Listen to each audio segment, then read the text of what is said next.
जो मोक्ष के जिज्ञासु जो हैं, पिपासु जो हैं, उनके लिए कुछ ना कुछ महाराज जी अपनी ओर से नया नया अपने खजाने में से निकाल के धन देते जाते हैं। नई नई कॉलोनी में अलग अलग विषय महाराज जी देते हैं। तो आज ये कौन सी कॉलोनी है? मेघानी नगर, है ब्रह्मानंद जी हीलक जी के सहपाठी थे ब्रह्मानंद जी, हाँ बड़े थे महाराज जी थे। तो मेघानी नगर, तो यहाँ तो मेधावी लोग हैं, बहुत प्रतिभाशाली लोग हैं, टैलेंटेड। तो उनके लिए आज अपन समझे कि ग्रस्त लोगों के लिए संबंध बनाना अनिवार्य है। किसी मुनियों के लिए संबंध किससे बताए? साधर्मी के प्रति तो बताए, और श्रावक के प्रति यथोचित जितना उनको आशीर्वाद दे सके दो, वही संबंध उनसे। बाकी आप लोगों के संबंध कैसे बनते हैं? गृहस्थों के माता पिता के संबंध, भाई बहन के, फूफा फूफी, जैसे भी संबंध बनते हो, बहुत सारे संबंधों के घेरे आप लोगों के बहुत तीव्र हैं और ज़्यादा हैं और बहुत घने घने हैं। इतने संबंधों के बीच में आप लोग रहते हैं। तो एक चीज़ बहुत अनिवार्य है कि हम कैसे इन संबंधों को और मधुर बनाएं और कैसे उसको अध्यात्म से जोड़ दें, क्योंकि संबंधों के बिना रह नहीं सकते श्रावक कभी, ये तो पक्का है। और उन संबंधों में कैसे हम लोग राग के संबंध कैसे प्रगाढ़ कर लेते हैं कि अंतिम श्वास तक अपन छोड़ नहीं पाते। अंतिम श्वास क्या, भवों भवों तक वो संबंध चलते आपके। जैसे आपने संबंध बनाए होंगे वैसा आपका जीवन ऊंचाइयों को छुएगा। जैसे कि एक उदाहरण अपन समझें कि संबंध कैसे होते। एक व्यक्ति के संबंध किस किस से होते जीवन भर में, आपने देखा होगा, अनुभव किया होगा। पहला संबंध तो होता है व्यक्ति का वस्तु से, होता कि नहीं? और एक संबंध होता है व्यक्ति का व्यक्ति से, और एक होता है क्या, व्यक्ति का संबंध वस्तु और व्यक्ति से परे किसी प्रभु से, होता कि नहीं? तीन प्रकार के संबंध अपन समझेंगे। पहला संबंध व्यक्ति का वस्तु से, ये संबंध कैसा होता? मूर्छा का भी हो सकता। तो जैसे कि आपकी तिजोरी है, तिजोरी से आपके संबंध हैं, पैसों से आपके संबंध हैं। जैसे नोट है, 1000 का नोट आपके पास आया, आपने क्या मान लिया? मेरा है, मेरा है। लेकिन कभी नोट ने कहा कि मैं उसका हूँ? उसने मेरा 1 साल तक यूज किया फिर आपको दे दिया। कभी वो मर्सी अपील करता है, दया की अपील करता है आपसे कभी कि आपने इतने साल तक हमें जोता, आपकी गाड़ी है मान लो 10 साल तक आपने चलाई और अच्छे से उसने बढ़िया आपका काम चलाया, बड़ी बड़ी यात्राएं कराई, फिर आपने उसको एक कबाड़ खाने में बेच दिया। तो उसने कभी दया की भीख मांगी, अपील करी कभी कोर्ट में कि इसने 10 साल तक हमारा यूज़ किया और फेंक दिया, हमें कबाड़े में डाल दिया? कभी नहीं करी। लेकिन व्यक्ति के साथ ऐसा होता क्या? अपन मान लो 5 साल तक कोई शादी संबंध निभा रहे हैं, उसके बाद अपन छोड़ दें एकदम से, तो क्या होता? जायदाद बिक जाती पूरी, केस लड़ते लड़ते पूरी जायदाद खत्म हो जाती। करोड़ों के वो दावे होते हैं जब पति पत्नी अलग होते ना संबंधों में।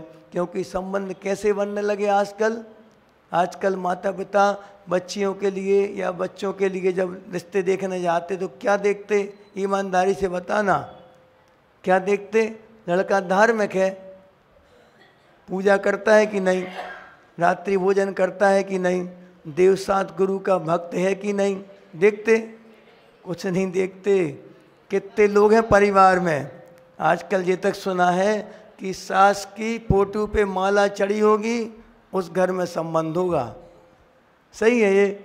हम तो गए नहीं देखने कभी, आप लोग जाते हो तो सुना है हमने ऐसा सबके मुंह से कि महाराज जी लड़कियों की पहली पसंद वो घर बनने लगा है जहाँ पे सास की और ससुर की फोटो पे माला टंगी हो।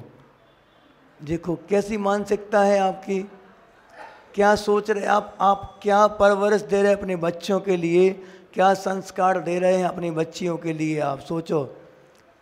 एकल फैमिली, सिंगल फैमिली में जाएंगे, बस पति पत्नी बस, और इसके अलावा कुछ नहीं। और बच्चे भी आजकल कितना वही ट्रेंड बन गया, हम दो हमारे दो, सरकार कहती है नहीं दो भी नहीं एक, क्योंकि हम सब परिवार के हैं, रिच फैमिली के हैं।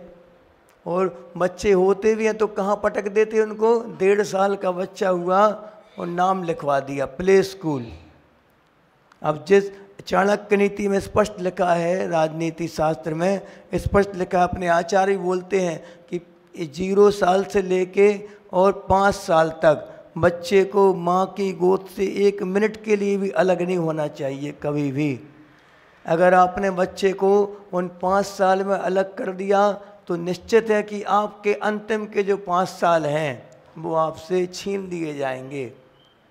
आपको बच्चे आपके सेवा नहीं कर पाएंगे आपकी, ये पक्की बात, क्योंकि ऐसी मेंटलिटी उनकी बन जाती है अंत समय तक कि बच्चों ने क्या, जब उनको सबसे ज़्यादा ज़रूरत माता पिता की थी उस समय आपने उनको कहाँ सौंप दिया, केयर टेकर।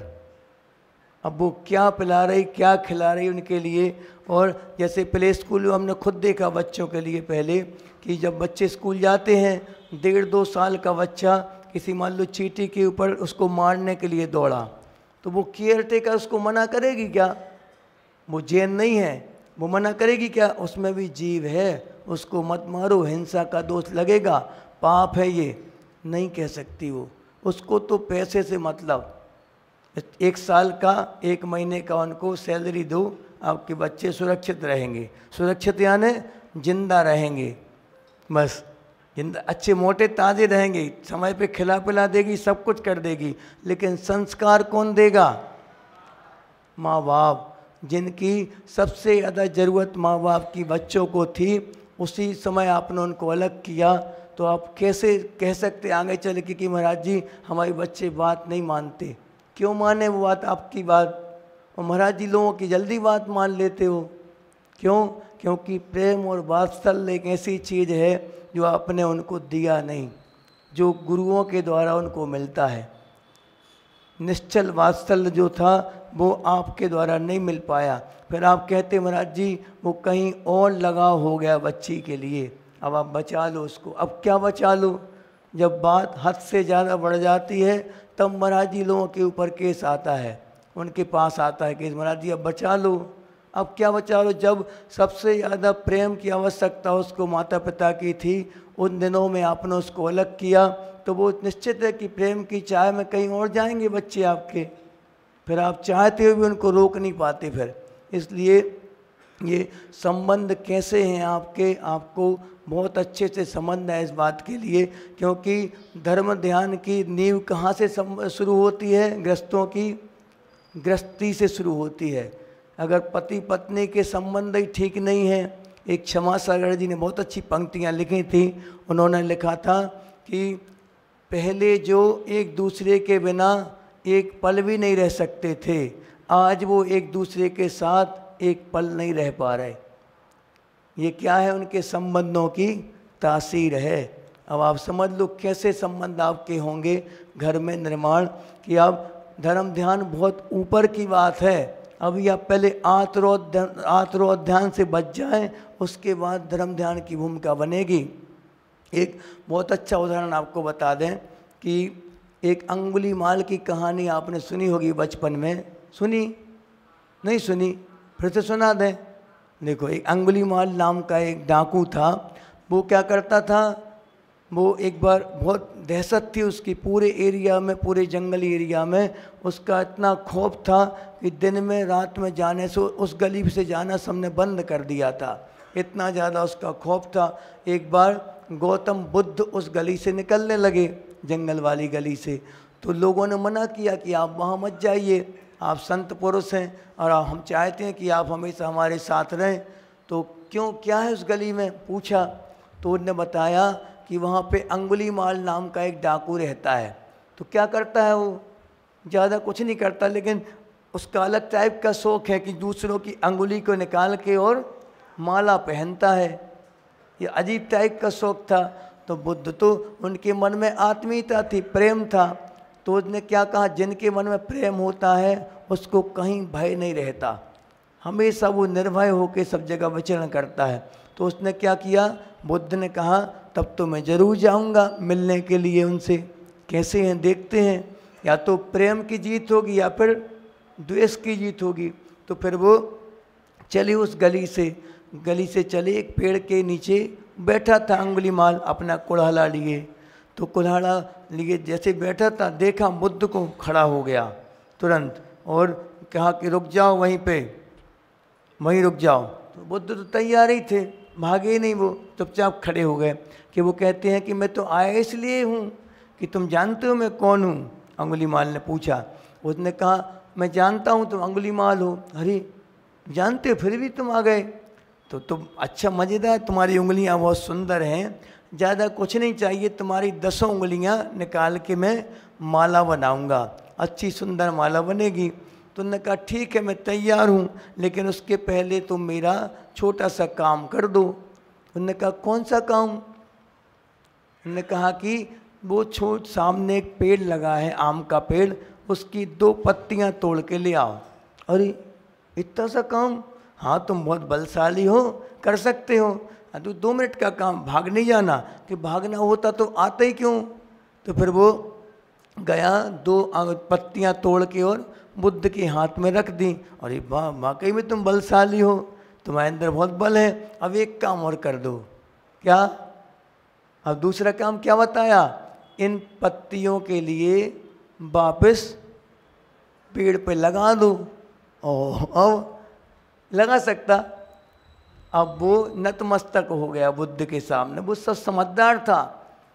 आज का अपन लोग कैसे हैं, सब कुछ समझने के बाद भी नहीं समझते। वो समझ गया सब कुछ और उसने बुद्ध के चरणों में नतमस्तक हो गया।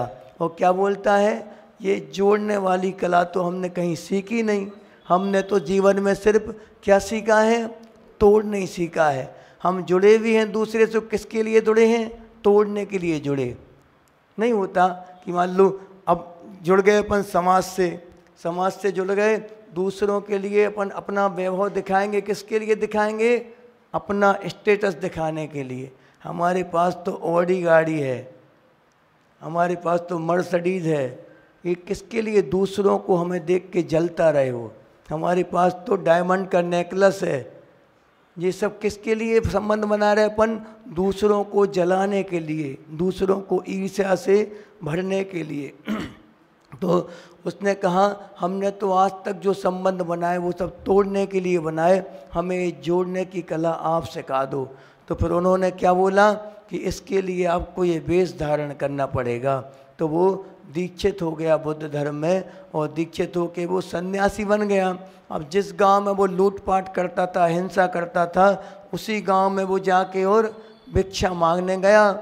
तो अब इतना आसान थोड़ी होता किसी का विश्वास जीतना। तो लोग उसको क्या करते, सब लोग डर के मारे दरवाजे बंद कर देते, उसको देख के भागते लोग, और तो और उसको देख के पत्थर फेंकते थे छतों पे से अपनी। इतने पत्थर फेंके उसके ऊपर। 3 दिन कंटिन्यू हो जाता था भिक्षा मांगने के लिए, कोई भिक्षा तो दे नहीं रहा था, उल्टा और पत्थरों से मार मार के उसको लहूलुहान कर दिया। तो वो कमजोरी के कारण गस्त खा के बेहोश होके गिर गया। अब जैसे ही गिरा, इसी क्षण का इंतजार कर रहे थे बुद्ध। पहुंच गए उसके सामने, बिल्कुल उसको संभाला, उसको पानी से सिंचा, उसके लिए छींटे दिए मुंह पे। और जैसे ही उसके पास बुद्ध गए, लोगों को अपनी गलती का एहसास हो गया। कोई हमसे जुड़ना चाह रहा है और हम निरंतर उसका अपमान कर रहे हैं, ये ठीक नहीं है। तो फिर जैसे ही बुद्ध वहाँ पे गए, सब लोग पास में खड़े हो गए और सबकी आंखों में आंसू थे। सब बुद्ध ने क्या बोला अंगुलीमाल से, अंगुलीमाल आंखें खोलो, देखो तुम्हें सब अपनाना चाह रहे हैं आज। अभी तक तुमने जो तोड़ा था सबके लिए, आज सब तुमसे जुड़ना चाह रहे हैं। इसलिए अभी तक अपन लोग जो ऐसी मानसिकता के साथ जी रहे थे, चाहे वो बच्चों के साथ हो, चाहे माता पिता के साथ, वृद्धों के साथ हो, अब वो मानसिकता अपन चाहें तो आज के दिन से ही, अभी से बदलने का प्रयास कर सकते हैं। क्योंकि अगर जीवन में बदलाव नहीं आया तो कितने विधान कर लें आप, ऐसे कितने 24 विधान कर लें, कुछ नहीं, ज्यों का त्यों। यही पूछते, आज महाराज जी ने कल ही बताया था उस कॉलोनी में कि मूक माटी में आचार्य ने क्या लिखा है, संतों के समागम से कुछ मिले न मिले